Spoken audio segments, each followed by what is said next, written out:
Olá, tudo bem? Olá.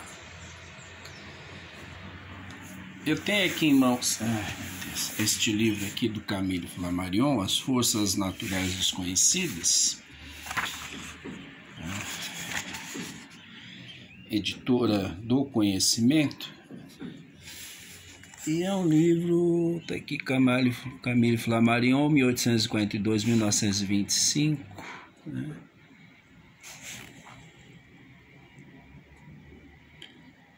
Tá aqui.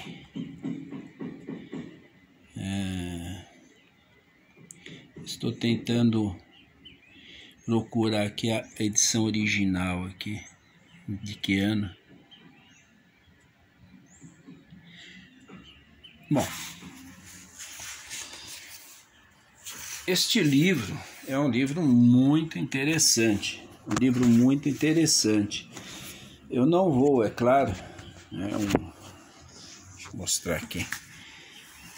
Ai, caramba, é um calhamaço, né? Possui até algumas ilustrações.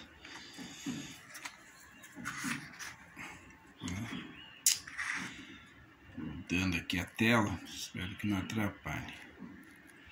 Bom, ele mostra várias experimentações, né? Vários experimentos, comenta esses experimentos, traz comentários de outros observadores, né? Mas eu vou direto aqui à conclusão, uma parte da conclusão, né? As hipóteses explicativas, teorias e doutrinas, conclusões do autor, capítulo 12, tá aqui as páginas. Vou começar por aqui, né? Ele vai falar aqui, em geral, é de muito bom tom professar um ceticismo absoluto em relação aos fenômenos que são objeto da presente obra. Então, ele já fala da importância do ceticismo, né? Depois, mais adiante, deixa eu colocar um negócio aqui. Mais adiante,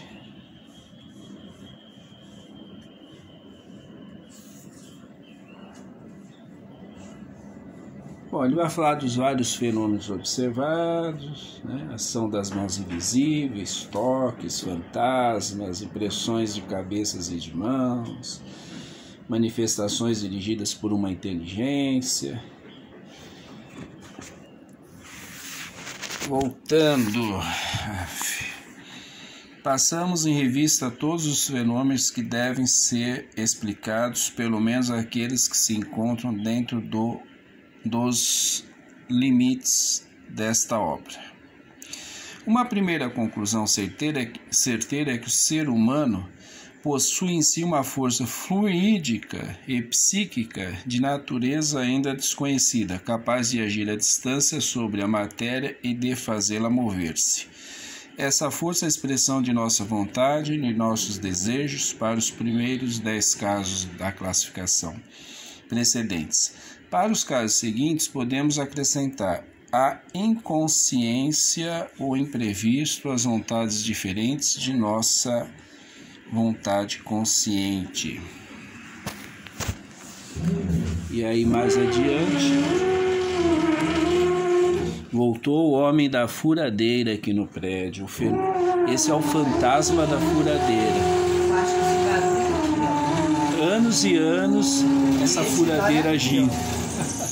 Não sei se é o mesmo, né? Mas não é, tá muito alto. Não, né? Então. Bom, vamos continuar. Que são os fenômenos paranormais, né? Bom.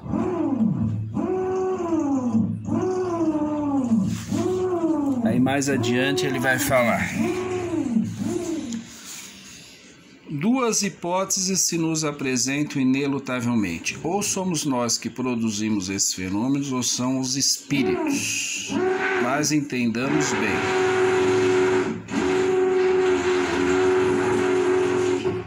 Esses espíritos não são necessariamente almas dos mortos, pois podem existir outras espécies de seres espirituais. O espaço poderia estar cheio delas, sem que jamais tivéssemos conhecimento disso, exceto em circunstâncias excepcionais.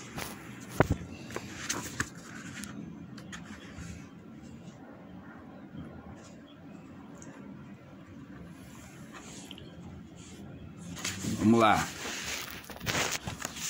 Passei mais algumas páginas aqui. Estou dando saltos, né? Só para dar a impressão do livro. A nossa ideia é essa, a impressão da obra.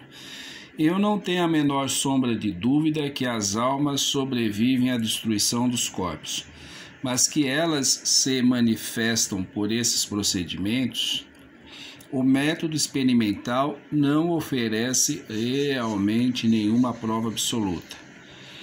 Eu até acrescentei que essa hipótese não é verossímil. Se as almas dos defuntos permanecessem ao nosso redor, em nosso planeta, essa população invisível aumentaria na proporção de 100 mil por dia, cerca de 36 milhões por ano, de 3 bilhões e 620 milhões por século, de 36 bilhões em 10 séculos e assim por diante, a menos que admitamos reencarnações sobre a própria Terra. Quantas aparições ou manifestações se apresentam?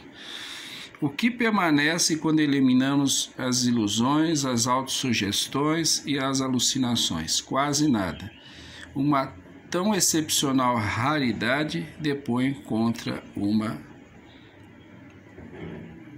tão excepcional raridade depõe contra uma realidade.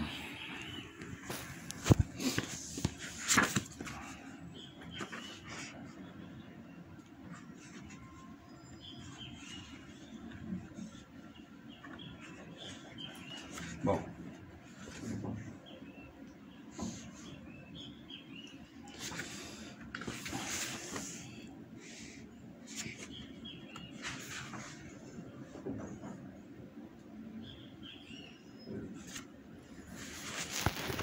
fala aqui. Até o momento tenho procurado em vão uma prova concreta de identidade nas comunicações mediúnicas. Por outro lado, não vejo por que os espíritos teriam necessidade de médios para se manifestarem. Se eles existem ao nosso redor, eles deveriam fazer parte da natureza universal, que inclui todas as coisas. Todavia, parece-me que a hipótese espírita deveria ser conservada, da mesma maneira que as precedentes, pois as discussões não as eliminaram. Mas por que essas manifestações são resultado de agrupamento de 5 ou 6 pessoas em torno de uma mesa? Não é muito verossímil. Pode ser, é verdade, que existam espíritos junto de nós e que seja normalmente possível para eles se tornarem visíveis, audíveis, tangíveis, não podendo refletir raios luminosos acessíveis à nossa retina, nem ondas sonoras, nem toques. Assim, certas condições presentes nos médios poderiam ser necessárias às suas manifestações. Ninguém tem o direito de negar, mas por que tantas incoerências? Então, fica aí a pergunta, né? Esse livro do Camille Flammarion, creio que seja bastante oportuno nos dias atuais, né?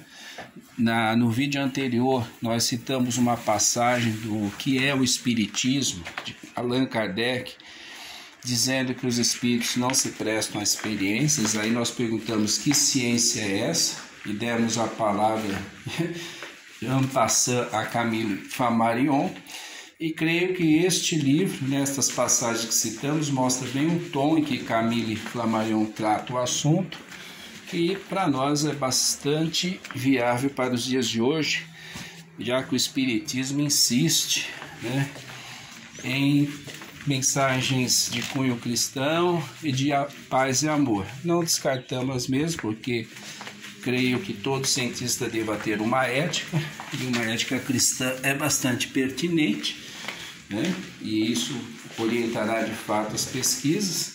mas não vejo como coerente existir uma ciência, mesmo que no contexto de Kardec o conceito de ciência tenha sido outro, mas com o tempo realmente houve experimentos em relação a isso, e isso também foi pautando o que seria a ciência espírita. Não fica só naquele contexto, né, em que se deu na época. Na mesma época, outros experimentos já mostravam a ciência com outra visão, com outras possibilidades. A ideia de ciência é de se fazer ciência. Então, não vejo por que descartar isso e não vejo por que insistir, né? Que essa época passou, que isso já não é mais necessário, e aquela conversa toda que só, na minha opinião, trunca o desenvolvimento do próprio espiritismo, tirando dele seu objeto principal, ou seja, a prova da comunicação com os espíritos, da sobrevivência desse mesmo espírito e os sucedâneos que daí vêm.